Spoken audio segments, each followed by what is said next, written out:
최순실 씨와 만나서 실망을 시키지 않을 것이다.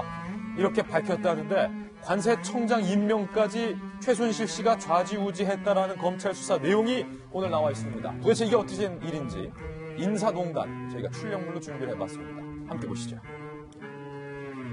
관세청장까지 최순실의 마수가 뻗쳤습니다. 최순실에게 최선을 다할 것, 관세청장의 다짐. 2016년 5월에 내정된 천홍욱 관세청장. 지금 현재 관세청장입니다. 현재도 천홍욱 관세청장. 사진에 보이죠? 취임 직후 강남구의 삼성동의 한 식당에서 최순실을 만나서 식사를 합니다. 그 자리에서 최순실이 민간인이 관세청장 되기 쉽지 않으니 열심히 하라. 딱 지시 내용이죠. 뭐뭐 하라. 열심히 하라. 천홍욱 관세청장이 실망시켜드리지 않도록 최선을 다하겠다. 최순실에게 그때 당시 이렇게 다짐을 했다는 게 검찰이 밝힌 내용입니다. 천홍욱 청장은 앞서 지난해 4월 말 강남구 관세청 근처 카페에서 고영태와 만나서 면접을 본 것으로 검찰 수사 결과 드러났습니다. 면접 볼 당시 천 청장은 국가관세종합정보망 운영연합회 회장 신분이었습니다. 사실 관세청에서 관세청장 후보로 제출한 3배수 리스트에도 천홍욱 당시 운영연합회 회장은 포함이 되어 있지 않은 상황에서 고영태와 면접을 본 겁니다. 이후 약 1년 뒤인 지난해 5월에 드디어 관세청장이 취임이 됐고 그때 당시 파격 임명으로 여론이 분분했던 것이 사실입니다. 그리고요. 지난 2월 아마도 기억하실 겁니다. 최순실 재판에서 공개된 고영태의 녹음 파일 중에서 고영태가 이렇게 말한 대목이 있습니다. 중요한 것 또 하나 있다. 최 씨의 오도가 있는데 세관청장, 세관장, 아니 세관장이란다. 국세청장. 국세청장을 하나 임명하라는데 국세청장을 자기 발밑에 있는 것처럼 표현하죠. 국세청장 하나 임명하라는데 그게 바로 천 청장이었다는 겁니다.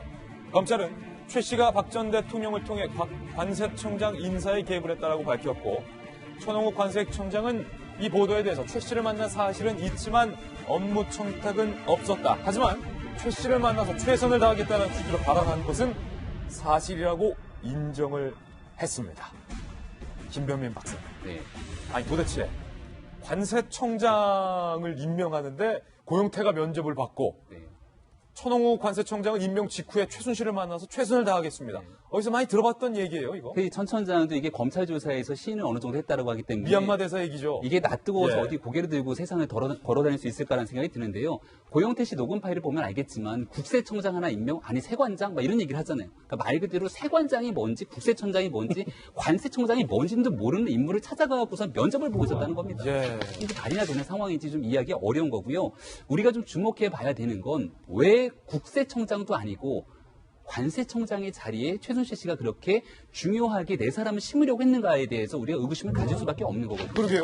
그걸 이제 최순실 씨하고 가장 가까운 관계였다라고 얘기하는 노승일 전 K스포츠 부장 같은 경우는 이 관세청장이라는 자리를 통해 갖고 결국은 외국을 오다니게 되는데 최순실 씨는 독일로 여러 차례 출국을 하게 되고 그러면서 뭔가 국내에 있는 금액을 빼돌리거나 아니면은 외국에 있는 내용들을 갖고 오는 과정에서 이 관세청장이라는 자리에서 뭔가의 편의를 보는 게 대단히 중요하지 않았겠느냐라는 물음표가 생기는 겁니다. 가장 쏠쏠한 이익을 볼 수 있는 게 국세청장도 아니고 오히려 관세청장이었을 그러니까 것이다. 최순실 씨의 그동안 일련의 행보를 보게 되면 자기의 이익이 되는 곳에서만 항상 뭔가의 문제를 가지고 인사에 개입을 하게 되잖아요. 미얀마 대사 말씀하셨지만 미얀마 대사도 그냥 시켜주는 게 아니라 5대2 사업에 연관성이 있는 거고 거기에 내가 도움을 받은 사람들을 갖다가 집어넣는 과정들을 보게 됐을 경우에는 이 관세청장이라는 자리의 임명을 통해서 도대체 최순실 씨는 무슨 이득을 얻는가 이게 이제 검찰이 향후에 수사를 통해서 좀 밝혀내야 되는 주요한 방안이라고 보여지고요. 예. 이분도 참 그리고 취임을 하자마자 그 다음날 대통령을 찾아가서 보고를 하거나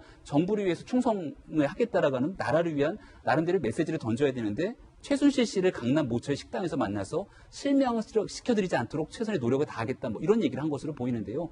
도저히 있을 수 없는 일이기 때문에 현재 현직에 계시는 분인지 잘 모르겠습니다만은 검찰이 보다 면밀한 수사를 통해서 누가 이런 자리에 들어갈 수 있도록 만들었는지를 명명백계 밝혀야 될 것으로 보입니다. 천홍욱 관세청장을 만나서 한번 얘기 들어봤습니다. 천 청장 과연 뭐라고 저희 취재진에게 밝혔을까요? 목소리 들어보시죠. 이 과장이 좀 누굴 소개시켜 주겠다고 해서 만났는데요. 거기서 업무 얘기는 전혀 없었어요. 업무 얘기는 없었다라고 하지만 정성희 위원님, 본질은 그 자리에서 만나서 업무 얘기를 했는지 안 했는지가 중요한 게 아니라 고용태와 면접 본 것, 그렇죠. 그리고 최순실에게 충성을 다하겠다는 것, 이 부분에 대해서는 좀 전혀 해명을 못하고 있어요. 천홍욱 관세청장이 그 전에 차장까지 하고 물러나서 아까 얘기한 대로 민간에 있었습니다. 그리고 이제 추천을 할 때 관세청에서 청와대에 추천하는 3배수 인사에서 들지 못했습니다. 그렇다면은 일단은 내부에서 이제 걸러진 사람인데 갑자기 어떤 선을 타고 관세청장으로 내려온 것이죠.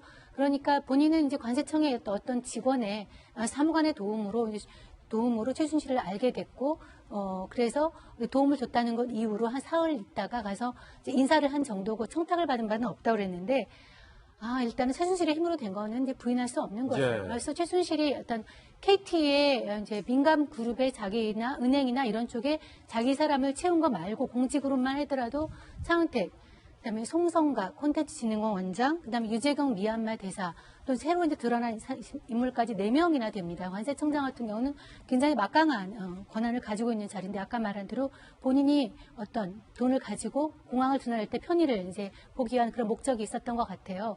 분명히 이거는 이제 최순실이 한 인사고요. 이거에 대해서 이제 박근혜 대통령의 진술도 나오고 있죠. 전혀 몰랐다.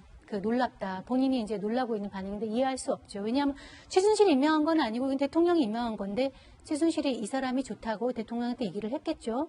대통령이 그걸 보고 그 내막은 알았는지 몰랐는지 모르겠지만 그걸 듣고 임명을 한 거기 때문에 최순실이 이 타고판 공직이 사실 드러난 것만 이건데 사실은 저는 더 있을 수도 있다고 생각이 드는데 예. 이 끝이 어디 있는지 굉장히 궁금합니다. 바로 그 부분, 중요한 부분 지적해 주셨는데, 김 교수님, 예. 이게 미얀마에서도 임명한 마담에 마담이 아니고 마당에 관세청장도 임명했다는 게 전혀 놀랍지가 않고 충격적인데, 중요한 건 최순실이 만나서 면접을 보고 임명을 시켜줬지만 결국 관세청장에 이 사람을 임명한 건 대통령이 임명을 했다는 거예요. 그러니까 저는 이 부분에서 조금 비어있는 대목이 있는데요. 고영태가 면접을 보고 최순실이 이제 시켜준 걸로 해서 감사하다고 충성을 맹세한 건데, 그럼 최순실이 청와대에 어떻게든 연락을 한 거 아니겠습니까? 그렇죠. 근데 연락했을 때, 물론 그렇겠어요. 대통령한테 직접 전화해서, 이 천을 관세청에 시켜달라 할 수도 있겠지만, 제가 볼 땐 그렇지 않았을 가능성이 있어요. 그러면, 문고리 3인방이든 아니면 민정수석이든 인사수석이든 비서실장이든 청와대 내에 이 관세청장 자리를 임명하거나 추천할 수 있는 자리에 있는 사람에게 부탁했을 가능성이 있잖아요. 문건에 이름을 쓱 올려서. 그렇습니다. 예. 전혀 거기에 후보자가 아니었는데 불구하고 관세청장 임명됐기 때문에 그 사람을 관세청에 올릴 수 있는 그 절차에 관여할 수 있는 사람에게 분명히 최순실이 개입했을 가능성이 큽니다. 그러면 이 부분도 수사를 해야 된다고 생각합니다. 기억하시는 것 중에 하나가 최순실이 독일에 있을 때 그 금융의 편의를 받았던 KB 그 독일 지점장이 결국 와가지고 서울에 와서 KB 하나은행의 본부장으로 3단계가 승진하잖아요. 그때 승진 인사 시켜준 게 뭐냐면 최순실을 통해 가지고 금융위원회 부위원장한테 부탁을 해서 부위원장이 압력을 가해서 KB 하나은행의 본부장이 됩니다. 그래서 그 금융위원회 부위원장은 지금 검찰 수사를 받고 있어요. 그렇게 따져본다면 지금 저 상황도 그냥 천 청장하고 고영태하고 최순실로 끝날 게 아니라 최순실을 통해서 청와대 연결된 고리들을 찾아내야 된다고 생각합니다. 그리고 그 사람들이 분명히 검찰 수사를 받아야 된다고 생각을 하고요. 그러면서 본다면 대통령이 잘 몰랐다라고 예. 하는 것이 사실이라고 한다면 정말 그 밑에서 어떻게 이루어진지를 파헤쳐야 된다고 생각을 해요. 실제로 보니까 관세하니까 뭐가 연관이 되냐면 면세가 연관이 됩니다. 면세점. 그래서 그리고 또 롯데타워, 월드타워라고 하는 것이 실제로 보면 롯데와 관계가 최순실만의 관계가 아니라 이전에 정윤회하고의 관계도 분명히 있거든요. 지금 이제 실제로 보면 한편으로 보면 그런 것들이 연관되어 있는 것 같아요. 실제적으로 한편으로 보면 그 관세청장이 필요했던 이유는 인천세관을 들락거리기 위한 인천세관장을 심기 위한 것이고 그것을 통해서 또 시켜주고 돈도 받고 이런 형태의 다목적인 보석을 깔고 있는 것 같고요. 또 실제로 단순히 개인적으로 입출입을 편하게 하기 위한 점, 또 이렇게 외환 관리 같은데 예. 이걸 피해겠다는 의미 말고도 롯데와 같은 그런 부분에서 면세점과 같은 데 있어서 관세청의 영향력을 동원하려고 하지 않았느냐. 상당히 깊이 있는 어떤 접근을 했다고 봅니다.